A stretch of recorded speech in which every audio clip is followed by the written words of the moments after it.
আসসালামু আলাইকুম। কি খবর সবার? কেমন আছেন? আশা করি অনেক ভালো আছেন। ফাইনালি আমি আজকে একটি ব্লগ ভিডিও বানাবো বলে সকালবেলা ঘুম থেকে উঠে চলে আসলাম ভিডিওতে।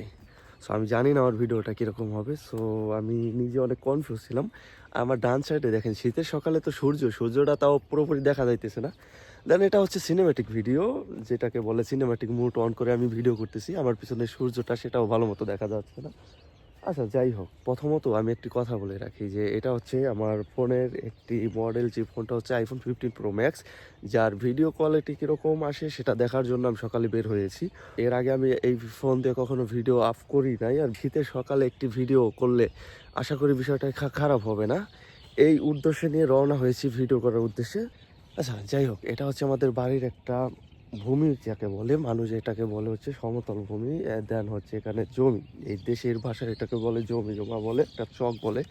আমি হচ্ছে আমাদের চকের মধ্যে, আমি এখান থেকে যাব হচ্ছে, আমি আমাদের পার্শ্ববর্তী একটি চকে যাব যেখানে আমার অনেকগুলো স্মৃতি রয়েছে, আর ওই স্মৃতিগুলোর উদ্দেশ্য করে আমি আজকে সকালে ভিডিওটি করতেছি। যাই হোক, প্রথম কথা হচ্ছে এইটা প্রত্যেকটা জমিতে কিন্তু ব্লক করা হবে। ব্লক বলতে এই ব্লক সেই ব্লক না, এটা হচ্ছে আপনার ধান চাষ, ধান লাগানো হবে, দেন হচ্ছে ধানের ব্লক করা হবে। আচ্ছা, রাইট নাও আমি বলেছিলাম আমার ক্যামেরা, যে হাতে যে ফোনটি আছে এটা ক্যামেরাটা আমি ট্রাই করার জন্য এই ভিডিওটা করতেছি।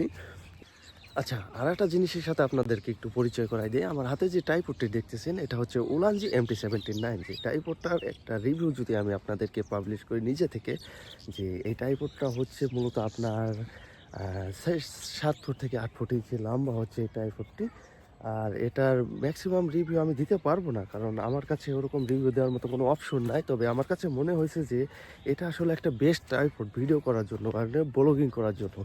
দেন আমি হচ্ছে ব্লগিং করি বা না করি, যেটা আমি যেটা দেখি যে এই ট্রাইপডটা কিন্তু খুবই জনপ্রিয়, মার্কেটে একটু জনপ্রিয় অনুভব ফেলেছে, যে অধিকাংশ মানুষ কিন্তু এই ট্রাইপডটার দিকে বর্তমান ঝুঁকে পড়েছে। যাদের ব্লগিং করার ইচ্ছা আছে তারা এই ট্রাইপডটি কিন্তু চাইলেই কিনতে পারেন। আমি একটি ভিডিও করছি যেটাতে আমি দেখিয়েছিলাম আপনার যে প্রায় 7 ফুট বেশি হবে লম্বা, এখান থেকে লং হবে, যেটা আসলে আমাদের ট্রাইপডের জন্য অনেকটা বেস্ট ট্রাইপড হিসেবে বিবেচিত হতে পারে। আর এই হচ্ছে আমাদের পুরো সেটআপ ভিডিওর জন্য। একটা কেস কিনা হয়েছে, একটা ট্রাইপড কিনা হয়েছে, একটা ম্যাক্রো মিনি কিনা হয়েছে, আর যেগুলো আছে প্রত্যেকটা বিষয় খুবই জনপ্রিয় জিনিস কিনা হয়েছে এবং ভিডিও টেস্ট করার জন্য। আর আজকে আমি সেই ভিডিওটি টেস্ট করতেছি, যদি আমার হাতটা একটু ক্লান্ত হয়ে পড়ছে।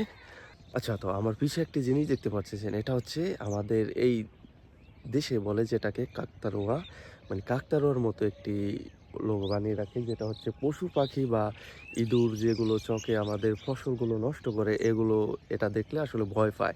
আর এই কাকাতুয়াটা আপনাদেরকে আমি দেখাতে আসছিলাম। আর সেকেন্ড টাইম হচ্ছে এই কাকাতুয়াগুলো অনেক দিন পর আমি দেখতেছি। আমি দীর্ঘদিন ফ্রান্সে থাকাকালীন আমি এগুলো কখনোই কোনো কিছু চোখে পড়ে নাই। আমি যখন দেশে আসলাম অনেক দিন পর আমি এগুলো দেখতেছি। এরপরে ভাবলাম যে আমি যেহেতু দেখবো আপনাদেরকে একটু দেখাই। যাই হোক, আমার মনে হয় যে আমার প্রত্যেকটা বিষয় আপনাদের সাথে একটু ডিসকাস করা উচিত, কোনটা ভালো হবে কোনটা খারাপ হবে। আমি জানি না যে আমার ভিডিওগুলো কেমন হবে, তো দেন আমি করার জন্য ট্রাই করতেছি যে একটু ভালো হোক আমার ভিডিওগুলা।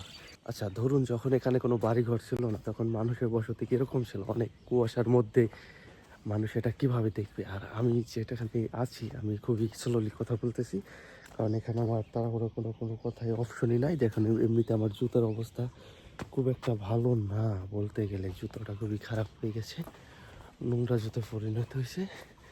আর এইদিকে এই সাইডের দিকে যেটা আছে, এই সাইডের দিকে আছে একটি চার, ঠিক আছে। এই খুব খারাপ একটা পরিস্থিতি অনুভূতি শিকার। আচ্ছা, এটা হচ্ছে আমাদের গ্রামের শেষ একটি রাস্তা, যেটা হচ্ছে আমাদের গ্রামের শেষ পার্শ্ববর্তী একটি রাস্তা। আর এই রাস্তার সাইড দিয়ে কিছু কিছু ঘর বাড়ি আছে, যেটা অনেক আগে ছিল না আমি আসার সময়, ইদানিং এটা হয়েছে। আমার কাছে সব থেকে দারুণ কী মনে হয় জানেন, মনে হয় যে যখন আমি কুয়াশার মধ্যে দিয়ে হাঁটাচলা করি তখন আমার কাছে সবচেয়ে দারুণ যেটা লাগে সেটা হলো যে আমার একটা অদ্ভুত অনুভূতি প্রকাশ হয় যে বাংলাদেশের শীতলতা এতটাই গভীর অন্য অন্য দেশের তুলনায়, যেটা কুয়াশা দিয়ে পরিপূর্ণ থাকে। অন্য অন্য দেশে এরকম কুয়াশা থাকেও না আর হবেও না, তাই